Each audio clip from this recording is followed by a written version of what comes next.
replace or enhance the current salary schedule with something that would involve rungs on a ladder or bands so that raises perhaps would not be every year, but at certain key points. Does this idea make any sense? Yeah, it makes a lot of sense. And what seems to be the common element with many people who are talking about teacher pay right now is that there needs to be some sort of essential change to the teacher salary schedule.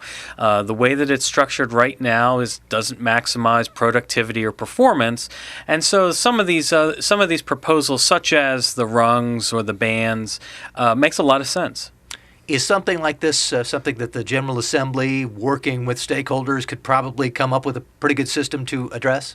I think so, and I think they should, although there's a lot of competing ideas out there, and there are a lot of organizations that benefit from the status quo. I mean, there are teacher advocacy organizations that believe that every year that a teacher teaches, they should receive a raise, or for having some credential or some experience should also receive an automatic raise.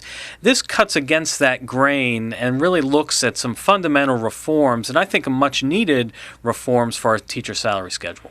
I imagine one piece of that discussion that you really liked was incorporating performance.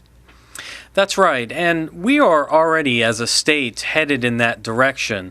The Department of Public Instruction has a teacher evaluation instrument that they're working on right now.